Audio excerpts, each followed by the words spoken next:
Welcome to another episode of Inspire People, Impact Lives. Today we have a very special guest in Percy Brown.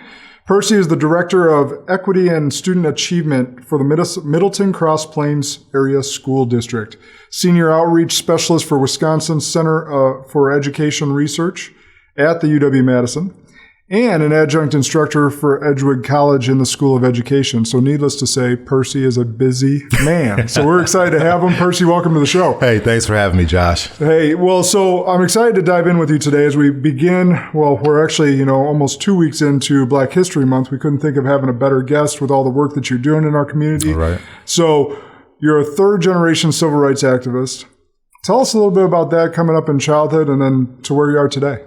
All right. Well, what I mean by third generation civil rights activist is my grandfather, Morgan Brown Sr., who was born in 1899 in Mississippi, was an educator for over 50 years. But in the 50s and 60s, he took on leadership in Bolivar County, Mississippi, under the national leadership of Dr. King and the Southern Christian Leadership Conference.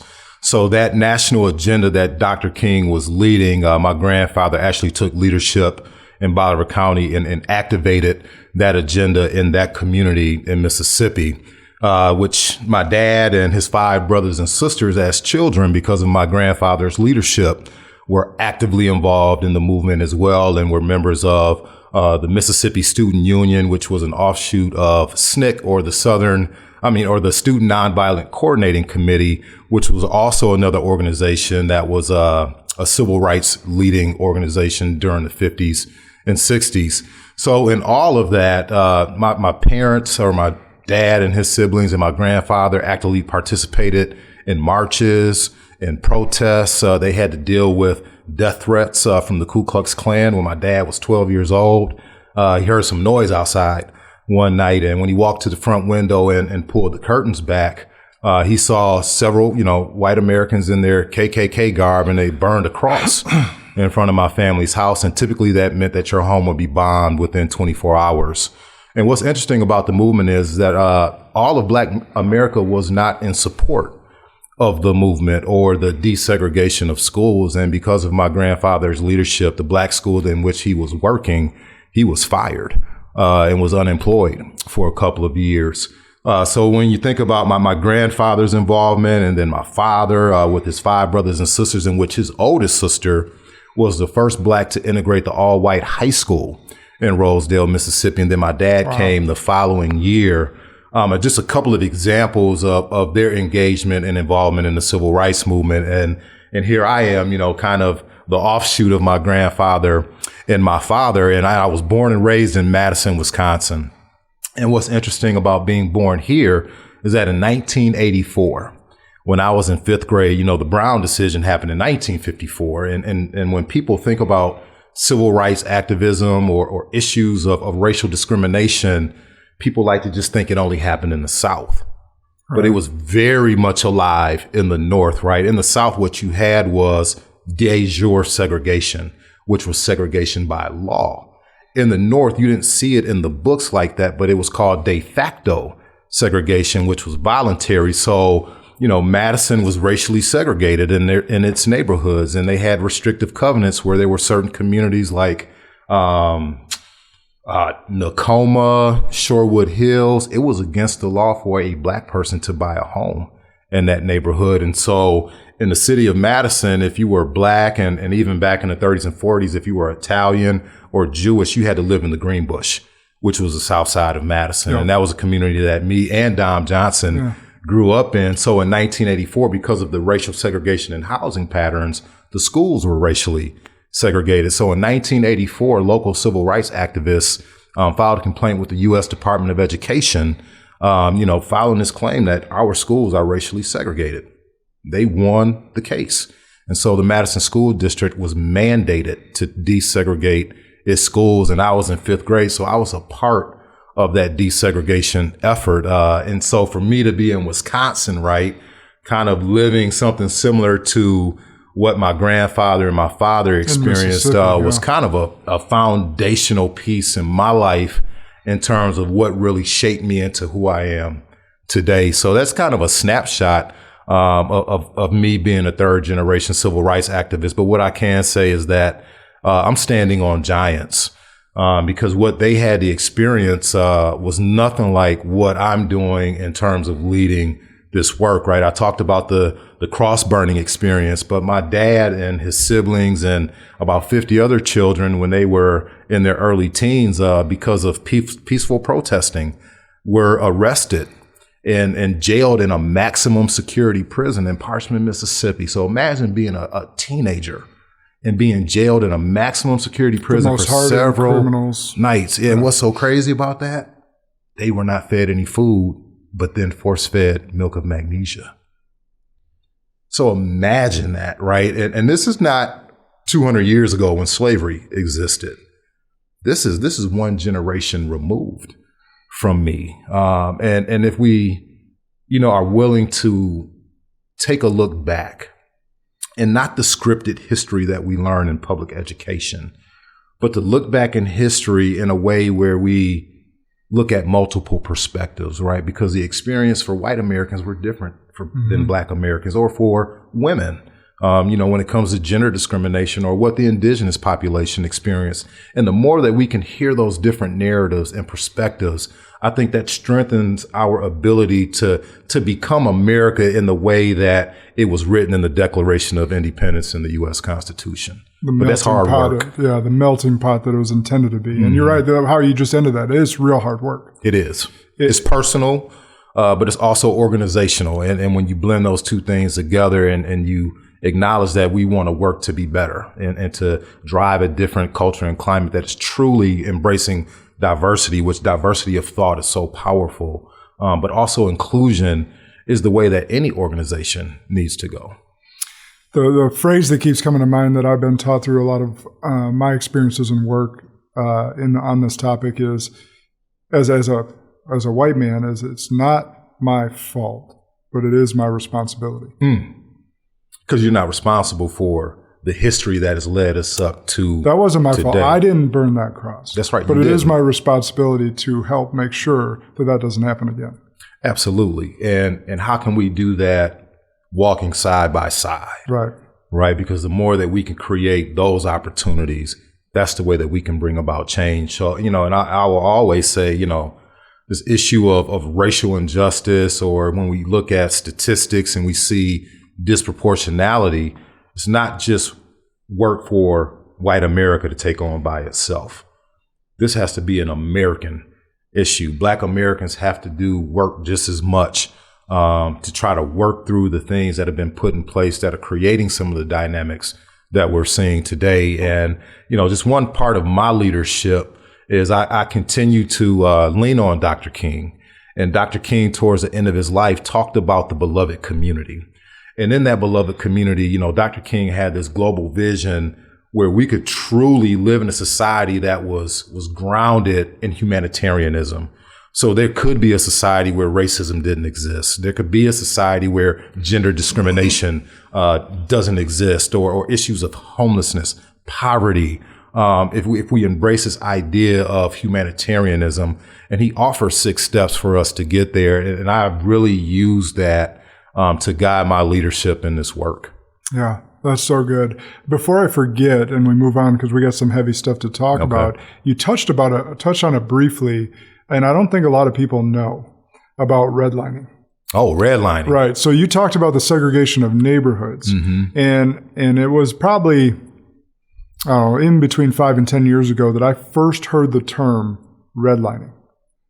And so for me, whereas you've probably known about it your whole life, for me, that was a new term, and I just turned 40, so it took me to my 30s to ever hear that term. Wow. Could you dive into that a little bit? Yeah, well, redlining is a major contributor of the wealth gap that we see between Black families and white families in America, and there's a 13 times difference, and a significant chunk of that is a result of home ownership. And that's what redlining is all about. So during FDR's administration, and when he was launching the New Deal in the 1930s, he established the Federal Housing Authority, which was a program to put literally only white Americans into home ownership as a way to build wealth.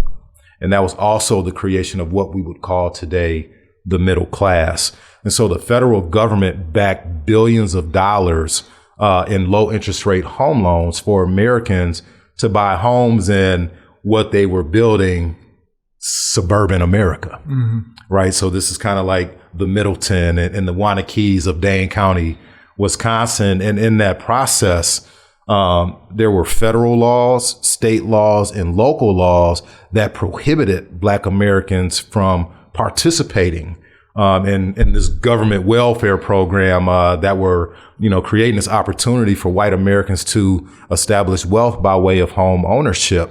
And it's just so unfortunate because not only did it create a wealth divide, but it also exacerbated the racial divide. For decades, it was established in the 30s, but it didn't stop in the 40s and 50s and the 60s. The practices are still kind of remnant today. And it happened right here in Madison, Wisconsin. And what's so unfortunate about that is, this was being launched in the 40s during the period of World War II. So even Black Americans who were in the military that went to Europe to deal with Adolf Hitler and the Japanese, when they came home, they could not access or use the GI Bill or this low interest rate home loans to build a home in these neighborhoods. And back then, the homes only costed anywhere between $9,000 and $15,000. And back then, they didn't have 30-year mortgages. Right. You could pay your house off in 5 or 10 years. But those homes today are worth anywhere between $350,000 to $500,000. So that investment back then, as you pass it through your families, is a way to establish generational wealth. But simply because of the color of someone's skin, they were prohibited from that economic opportunity. And we still see it in terms of disproportionality in wealth in families today. So that's kind of redlining in a snapshot. Well, that's good. And I had to do my own research once I heard the term, because a friend of mine was just like, hey, look this up. And he was looking out. And I went and read a bunch of different stuff. And I'm like, holy cow. And again, right, that's not slavery. That's contemporary U.S. history. So you're talking the 1930s, 1940s, 1950s. My grandfather was born in 1899. And because of that, when he passed on, he didn't have much to leave to his offspring. So when you think about passing on generational wealth, just my family, my mom and dad are retired. They work for the city of Madison and for the state of Wisconsin. They did their 30 plus years. They're retired. Their home is paid for. So I'm literally the first in the family and my sister that will have an inheritance.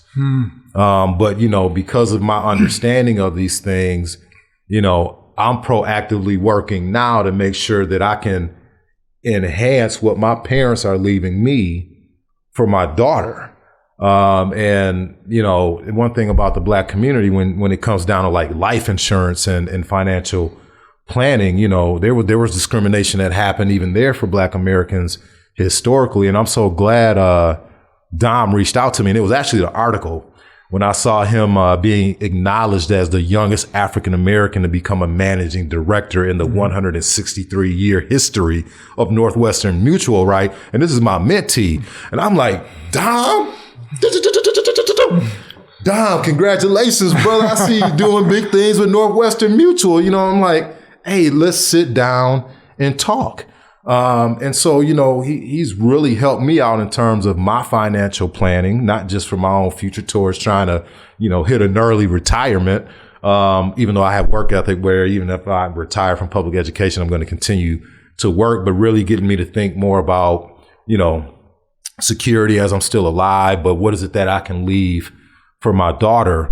And I'm just so thankful, that Dom is in an organization like this. And then I see Peyton and then I see Trey Burnett, who are also my mentees from back in the day. So to be able to walk into Northwestern Mutual and to see the diversification of the organization is so huge, because I think, when we're talking about life insurance policies or financial planning, the Black community is a prime market for folks in this industry, right? And the more that you can understand the economic dynamics of that as an organization, you will see why it's important to engage in diversity and inclusion, because there are markets out there that are untapped. And they want the help. They want the help, right? And if you have people in your organization that can be the bridge builder because they look like the community, because they can relate to the community and connect the community, that's how you start building those partnerships. And that's why I'm actually here today, because of Dom. Because Dom introduced us, right? That's and right. We knew each other through football. But that was a long time ago, right? So, and I'm so glad you said that, because when I brought Dom in, and it was through connections, through football and through his dad from us playing, and I told him, I was like, here is like a perfect opportunity. Is like, I gave him the example that I could go to my friends that I played football with and they would listen to me because we had a relationship. But if I got referred to their friends, just because of the color of my skin, the trust wasn't there. Right? So if I go to anyone else in the Black community that I didn't have a personal relationship with, like the guys we played football with, it didn't go anywhere. So I gave Dom that example. I was like, you're a bridge builder. That's right.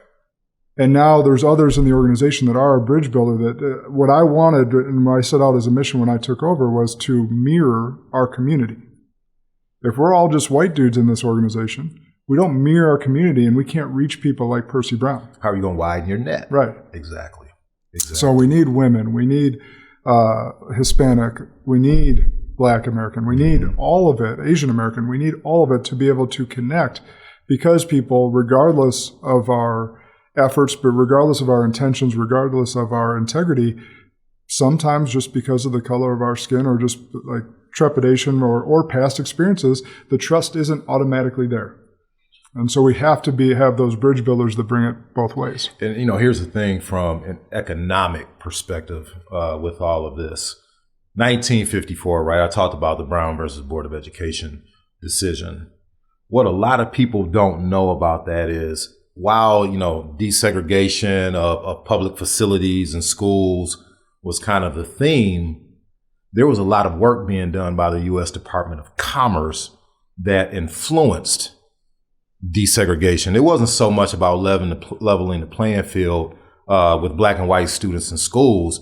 What the U.S. Department of Commerce knew and understood in 1954 was that Black Americans collectively had $15 billion of annual spending power. And in 1954, if the Black community were its own nation, it would have been a top 10 wealthiest nation in the world.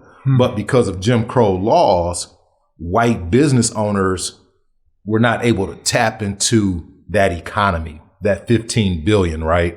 So then with the desegregation of Walgreens and Woolworths and all those things, now it opened up that market for white business owners to now draw in the Black dollar, which they did. And unfortunately, and the other reason why, Black folks kind of ran into those stores is because when we had our own stores, we were getting the second-handed merchandise, right? We weren't getting the same quality products that your JCPenney's and Sears had. So now that we were able to kind of buy the same quality things as white Americans, we were kind of like, oh, well, let's start shopping here. Yeah. Unfortunately, we didn't get jobs in those industries. And just like with the desegregation of schools, a lot of people don't know the unintended consequences of that was that as Black children were being integrated into white schools, Black teachers weren't being integrated into the white schools as Black schools were closing. And that contributes to kind of the teacher shortage today. But now in 2016, Black Americans have $1.2 trillion of annual spending power, right? So it's not like we're poor and broke, even though when you look at things in terms of family dynamics or an individual, there are disproportionalities, right, when we compare it to other subgroups of people. But in the last 5 years, the growth of Black folks from making less than $75,000 to entering the $75,000 to about $100,000 a year range, there's been an increase in the Black community by 67%.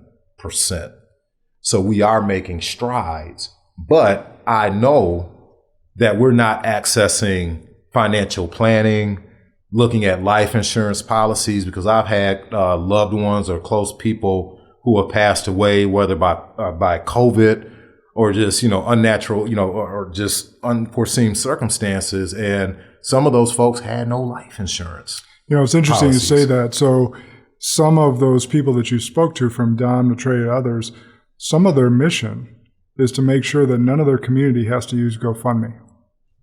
Right? Exactly. How many GoFundMe pages do you see? Because they either didn't have the access or didn't have the knowledge or didn't know someone that looked like them to be able to access life insurance or financial planning. Exactly. Right. So that's a huge point you bring up there. And also back to the schools. Wisconsin recently, it was 2019, I want to say, passed the law to mandate personal finance courses in high school. Right. So I can't remember the title of that bill, but part of what you said is you're going to be the first generation to receive inheritance, whether that's large or small. That's a big deal. Right. Right. So that generational wealth. This just reminded me, because I also told Dom this when he started, is the white community doesn't get that great of an education on financial planning either. It's almost like hidden knowledge. Well, we can get into conspiracy about why the government may want that to be, right? We could go down that path. But bottom line is what I said is Wisconsin just became the 6th state. So that means there's 44 states that don't mandate a personal finance course in high school. Now, we can talk about why. We won't go down that path right now. But the bottom line is no one's getting the education. So where did the white community get it from? Well, they picked up this little tidbit from mom and dad. They picked up this little tidbit from grandma and grandpa.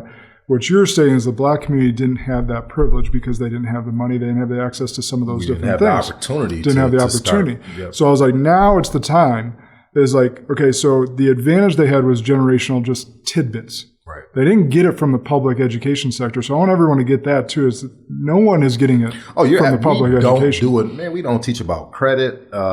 Middleton High School does have a credit union in the building now, which is good. But we don't embed that in what we teach, right? Like my daughter will have her own savings and checking account when she's 5 years old. She's got a piggy bank now, but I'm going to transfer that, right? Like I'm going to be working with her to be responsible when it comes to money. I took out a variable life insurance policy on her, which is like, okay, at 3 years old, that's what you should be doing. But I didn't know that until I actually sat down and started having conversations with Dom that really made me start thinking more long term. Yeah.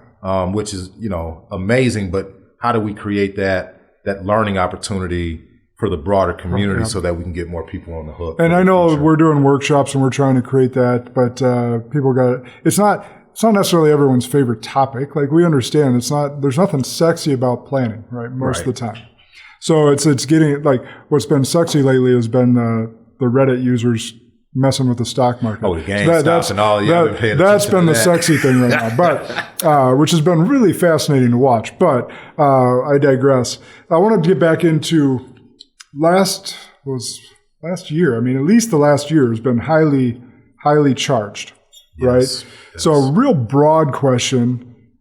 And these are really too big, broad, because as you watch the news, it seems like we're in like the most charged times of our lives, which maybe for our generation that might be true. Certainly, as you spoke of with your pops and your grandfather in the Deep South, and then you talk about slavery, like those were times. Yeah.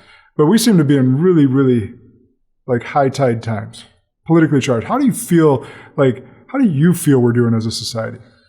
Well, I've always, so if you kind of put issues of race or racism in the context of medicine, I would call issues of race or racism cancer. And I think the civil rights movement of the 50s and 60s was chemotherapy. And maybe it went into remission some. But now I think it's starting to come back. Maybe it's stage 2 or stage 3. And there's been a lot going on, right? We've seen officer involved shootings of unarmed black men, and that has, triggered the nation and divided the nation. So, whether it's COVID, or issues of racial injustice, what hurts me the most as an American is that these issues have been highly politicized, right? And so I think the majority of Americans are looking at these issues through their political ideology. So it's either a Republican perspective or a Democratic perspective. And for me, it's like, if we're going to, as American citizens, continue to look at these issues from our political beliefs and ideology, we're going to be no different than what we see in Washington, D.C., which is extreme gridlock and polarization. I was a political science major, so I love politics, but what I'm seeing makes me fearful. Yeah. Because they're not modeling the way. I don't think they're doing enough to really put the best interests of all of American citizens at the forefront. And I think, there's going to have to be organic leadership on these issues in a way where folks are starting to step away from their political ideology on these two issues in particular and embrace them as humanitarians.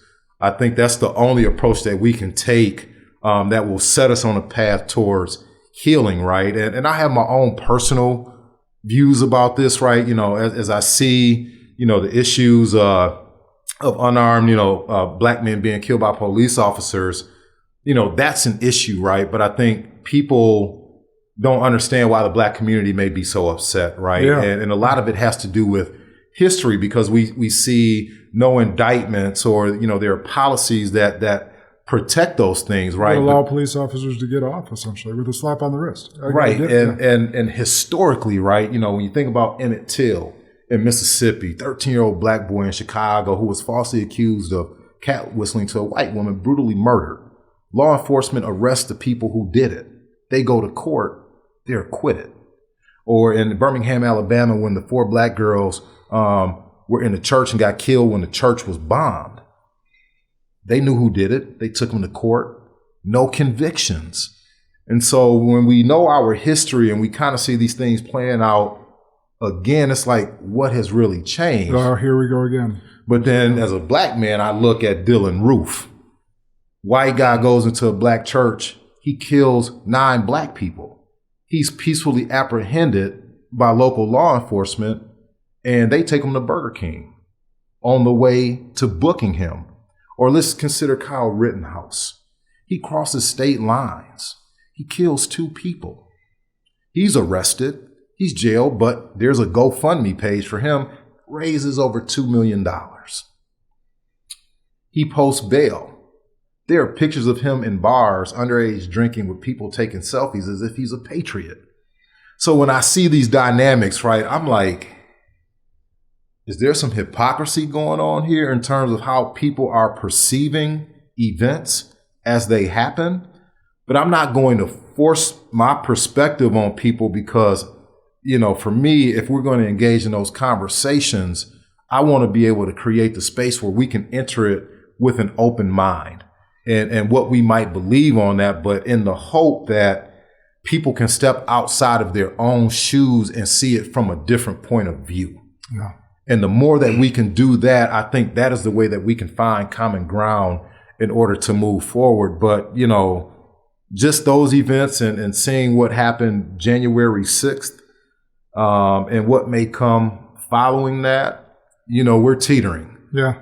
As a nation. Our democracy is extremely fragile. And I hope that, the American people can kind of acknowledge that for what it is and step back from what we believe politically and look at each other as American citizens and say, what is it that we need to do for one another? Yeah. To be able to come out of this stronger and better together. And not, I hope, we've talked about some great stuff already, but I hope everyone listens to this episode just for the last couple minutes. Because you were so spot on about the political climate and people seeing it through a political lens when it's really a human lens. That's right. I posted one thing on Facebook because I stay out of it for the most part, but because it's risky for me to opine on anything with my position. But I said, did you know that it is acceptable and preferable to actually support the police, as well as acknowledge that there are certain police that treat certain people a different type of way. It's a paradox that lives in you don't have to say and agree that, oh, well, not all police are bad apples. That's true. But that also means that not all black men deserve to be shot when they're arrested. That's right. For selling loose cigarettes or for having a broken tail light, right? And it's interesting that you bring in law enforcement because it's last October and November, I did cultural awareness training for the entire sheriff's department of Dane County. This is the hotbed, right? I'm a black man coming into law enforcement to engage them in some learning about why things are the way that they are today. But the way that I went about it was I went back into history and kind of laid out the history of law enforcement and how, if you really look at the history of law enforcement, it was pitted against the well-being and livelihood of Black America, because law enforcement started with the institution of slavery, with the overseers. And then there were laws that were passed, fugitive slave laws that were passed. That was the new form of law enforcement, where now folks were able to go into the North to capture runaway slaves to bring them back into slavery.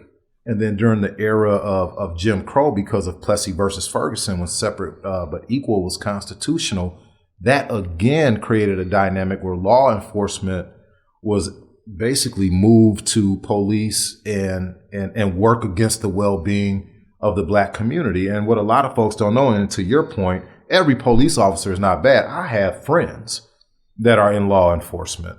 But we do know from FBI reports back in the mid-2000s is that there has been an infiltration of law enforcement by white supremacy groups. So there is an element of that exists within that institution.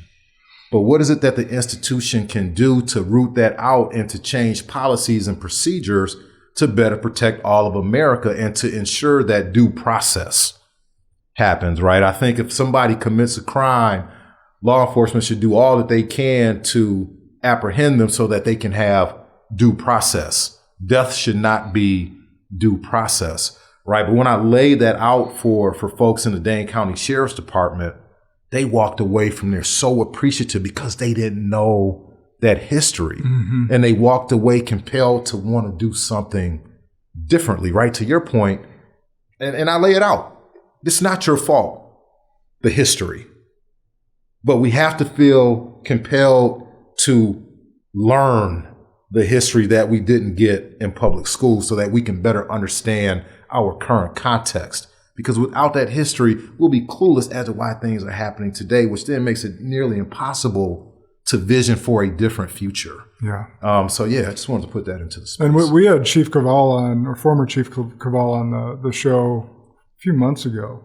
It was during some heightened times. Mm-hmm. And I don't know your opinion about him and whatnot, but some of the programs that he created and the diversity that he helped create with the department, we had no clue about, right? Some of the demands that some of the local organizers had, he mm-hmm. goes, well, we actually have that. Once we got to talk to them, we were able to show them that, hey, we do have some of these things in place. Now, if you want to come in and audit to help us get better, sure, mm-hmm. but just know that some of your demands are actually met. So it speaks to that communication and collaboration that we all need from all different sides. And then what can organizations do inside to create a culture and climate where inclusivity is real, or this sense of belonging is real? Because you can talk to police officers of color or teachers of color that are working in predominantly white environments, and there are stories and experiences that impact our emotional well-being, and we have to deal with those things, right? And sometimes when we try to voice that, people have deaf ears and say, "Oh, you're overreacting," rather than saying, "Well, let me step back and just really try to understand you better." And what is it that we can do as an organization to improve on those things, right? Because we have been a nation where we have been divided along racial lines. We have been divided along socioeconomic lines. And the more that we can acknowledge it and own it and say, maybe we don't want to be that way, then that gives us the best chance to sit down at the table and have that open mind to come out together where we're more inclusive. There is this sense of belonging regardless of what you look like in the organizations in which we work. Yeah. Man, that's so good. I think about my responsibility as a white business owner is to give people a seat at the table and opportunity regardless. There you go. Our mission is to cultivate our diversity and inclusion mission, I should say, is to cultivate an environment where we can embrace all the many ways to be human. Mm-hmm. There you go. Right. So for people, for companies, to have a diversity and inclusion mission, hopefully it aligns with your actual, business mission, but understand that there's an opportunity for, as you said, economically. But I think first and foremost, it should come from a moral standpoint. The moral imperative. Right. Right. Yeah. It's the moral imperative first, but then we are for-profit businesses, so understand there is an economic right. And that's why I wanted to bring that into the space, right? To make the conversation enticing. Yeah. Right. I get that. But if that's a way to get you on the hook, I don't care how you get on the hook. As long as you're willing to get on the hook, that's progress. Right. Yeah. Yeah. Of course, you want to do it for the right reasons. One of the things we wrote down here, because I think it's one of the most famous quotes attributed to Frederick Douglass, but also really great for what we were just speaking about. If there is no struggle, there is no progress. Right? One of my favorite lines. What does that mean to you? There is no struggle, there is no progress really speaks to not only the plight of Black America, but I would also say in our current context, the plight of this nation, period. Right? There is a lot that confronts us. We've got COVID and there we have Americans that have not faced any adversity and having to wear a mask or not being able to go to a basketball game is rocking people to their core. It's affecting their mental health. And I laugh a little bit because I'm like, well, wow, you're losing your mind over having to wear a mask or you have to be 6 feet apart in the line at a grocery store. And I'm like, my dad and grandfather, social distancing was the law. Right? Like if my dad wanted to go to the movies, he couldn't sit wherever he wanted. He had to go to the balcony and sit in the back. If he got on a school bus, he had to sit in the back. You couldn't go into a restaurant and sit wherever you wanted to. You couldn't even dine in. You had to go to the back of the restaurant to get your food. That's social distancing by law. Right? But what can we do to embrace Frederick Douglass's without struggle? There is no progress. That's the moment that we're in, right? So instead of allowing the dire situation to consume us, let's look at this as an opportunity for change, because change is being forced on us whether we like it or not. But how can we take control of that change and say, no, we're going to drive change to create a better future, a future that is more inclusive, a future that will acknowledge that, our history has done things to certain groups of people, but let's work together to right the wrong. And that's struggle. But in that struggle, there will be progress. The Revolutionary War was struggle. But what came out of it?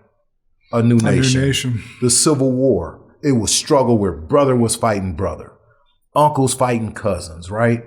But we were able to come out stronger. Even for Black America at the end of the Civil War, you had 12 years of Reconstruction where you saw the building of Black historic colleges.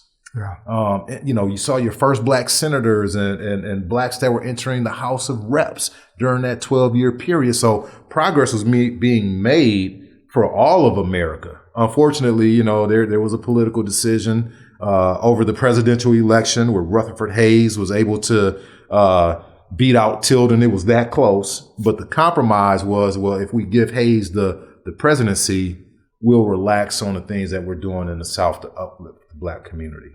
And then that started to set us back, because then 20 years later, you had Plessy versus Ferguson, was separate but equal. But again, this is history that if we can better understand the multiple perspectives and embrace this struggle that we're in right now, we can make progress and come out of this a more unified America. Yeah, that's really good. And I want to make sure that I know you weren't saying this, but I want to make sure everyone's clear. We know mental health's been a big struggle for most people, like this whole time, and I've seen it firsthand for a lot. And I think the removal of a lot of social situations and human connection has caused that, right? For everybody. Right. So we're not making light of that situation whatsoever. This has been difficult. The point is, how do we see the best and how do we come out of it better, right? Absolutely. So, I mean, it's huge, right? We've been in this for almost a year now, but the more that we can step back and say, how can we rely on one another in the midst of this, right? If we know somebody doesn't have meals for their family, let me go to the grocery store and take care of you. Yeah. If I can wear a mask for a few weeks and I know that that's going to save 5 lives, whether I know you or not, I'm willing to make that sacrifice for the better good of the community and the citizens in which I live next to. And that's what it should be about. If we can get together, we'll be able to move out of this thing a lot faster, I believe. But again, it got politicized. And then everyone picked their side. And then instead of thinking about the human thing, they thought about the Republican or Democrat thing. And that's why we're in the mess that we're in right now. Yep, exactly. So for those of us or those listening that might think, okay, I'm on board, Percy. I like what you're saying, but I don't know what to do. Whether they're a business owner, whether we're talking about helping others become a more diverse and inclusive workplace, whether we're just trying to become better humans to each other. What do you have to say to them? Or what actionable advice, I should say? You know, I will go back to Dr. King and the beloved community. He offered those 6 steps for social change, and it's not linear. It can be squiggly and funky, and I think this is important and applicable not only to an individual, but also an organization. And the 6 steps are, 1, information gathering. What is it that you need to gather to then, which is number 2, educate yourself. So information gathering followed by education, and hopefully that drives the moral imperative, which the 3rd step is commitment. And when I say commitment, I think there has to be the personal commitment and then the organization commitment in which you work. And then that following step is sitting down at the table and engaging in discussion and negotiation in terms of what are the steps that I can do for myself, but then what are the action steps that an organization can take. And once you flush that out and you're on the same page, then you engage in direct action, which is the 5th step. And then the last step is reconciliation, because in this work, everybody's not going to agree. In this work, as change is being made, some people may feel a sense of loss for a period of time. So acknowledging the humanity in all of this and knowing that people may hurt in this process. And if we acknowledge that reconciliation creates that opportunity for us to heal so that we can come back and work together. And in those steps, there are a lot of things that people can do. One thing that you didn't mention is that I have my own consulting firm. So this is what I do for a living. When I kicked off my consulting firm, it started just really working with school districts. But now I've found myself being a guest lecturer at Harvard and Columbia, and I'm traveling across the country. I'm now interfacing with corporate America. I'm doing work for law enforcement, mental health agencies. So, you know, the more that institutions and organizations can create those opportunities and follow those steps, you can see change. I've seen change just in my leadership in the Middleton Cross Plains area school district. So when you're able to see those successes and as you're planning those action steps, right, or your goals, you want short-term goals or the low-hanging fruit, but you also have to have the long-term, because this is a long game. We might not see the change we want to see in our lifetime, but we can plant seeds and work towards that so that when we take our last breath, there's somebody that's going to pick up where we left off. But in that long game, you have to be able to have that low-hanging fruit so people can say, got that win. It feels good. Little W. Now let's continue to move forward for the next one. It's a shot of dopamine. Little W. Exactly. So if you take that and understand that moving slow to move fast is an appropriate process, you'll find yourself jumping ahead of the game. Yeah, no, that's great. So that's what I got to offer on Well, that. I was getting to your personal consultant because we hired you and you're coming in later this month. So I'm looking forward to it. Yeah. But I really want to acknowledge you for, you brought up 3 advisors of mine that you personally mentored. Yeah. Right. And they're better men. I know that because of having you in their life. And they were, Peyton, Trey, and Dom, they had amazing parents. I was really able to work with them in the context of school and sports. So their parents made it extremely easy for me. And I'm just thankful that I had an opportunity to be able to have a relationship with them where it was a mentor-mentee, and to see them at Northwestern Mutual right now is exciting. I remember I came here a few months ago, and you also had Michael Carter, who I think has moved out of the area. So, big kudos for Dom to come into Northwestern and to see a void that needed to be filled. And he's doing that, right? But he's doing that because you gave him an opportunity to launch, and then to see him as the youngest African American ever to be a managing director is awesome. So you all have a nucleus of folks that you can leverage to build that bridge, not just in Madison and the Dane County area. I think they can be reaching into Milwaukee, Racine, Kenosha, the Beloit area. And they have enough networks where it's not just them, building that bridge for the Black community, but I think they can engage the Latino community, the Asian community, and they're culturally competent in a way where I know they're crossing over and getting clients that are white. Yeah. But the more that, Northwestern folks that are white are working with them, they can also serve as that bridge builder, which then those communities of color, when they're seeing, white folks at Northwestern getting down with Black and Latino folks, it's like, oh, she might be all right. Mm-hmm. You know what? Actually, I can sit down and have a conversation with you. So I think you all have created the conditions to really see the needle continue to move. Yeah. Well, I mean, the biggest thing is I want to acknowledge you for that and let people know that you never know the impact that you're going to have on a young person's life. Right. And they had good parents and familial units, like you mentioned, but you also played a role in that. So, and now they're helping me out. Yeah. And right? It's a full circle. There you right? go. Life full is a circle. Now Dom is my mentor in terms of my financial planning. So it's funny how things come back around. Absolutely. So make sure you're pouring into those young people's lives. Our children are our future. So absolutely. It's good. All right. You ready for the word game as we wrap up? All right. Let's do the word game. All right. Again, for the audience, we're going to say, I'm going to say one word. He's going to say one word or short phrase back, and he can't repeat himself. The present. Polarized and chaotic. The past.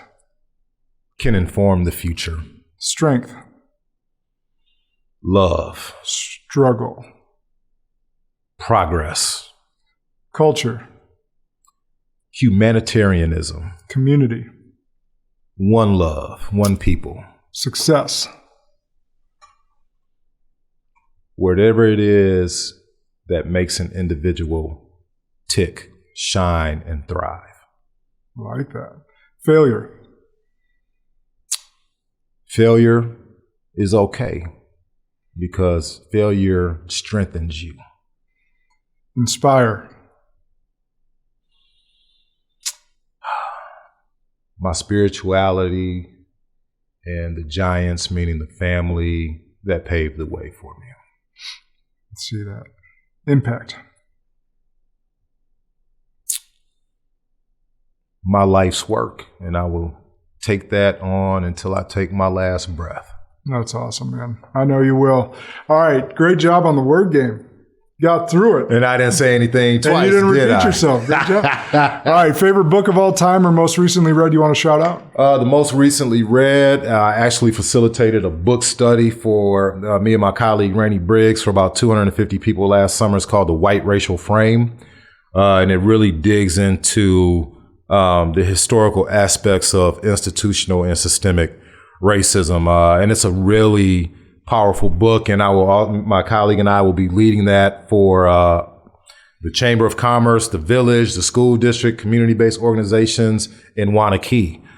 So it's a book that has really been eye-opening for a lot of folks, but also has really develop that moral imperative to engage those folks in some meaningful action steps. So I would say that's the book that I've probably read the most, just because I've had to use it in facilitating book studies. But I just want to throw this out here.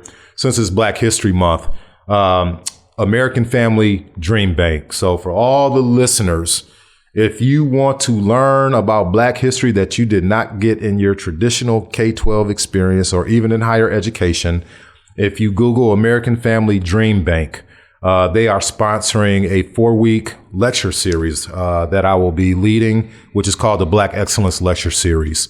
It begins March 4th and will run every week from 6 to 7:30, and it's free of charge. Awesome. So it's an opportunity to get some free knowledge. So everybody check that out. And lastly, so if anyone wants to hire you, follow you, how can they follow you, get in touch with you? What's the best way? My email address is percy@percybrown.org. I've temporarily shut down my social media platforms, part of it because of what you shared, but I'm also going through a process of reinventing my media platform. So percy@percybrown.org, or you could visit my website, which will be revamped, percybrown.org.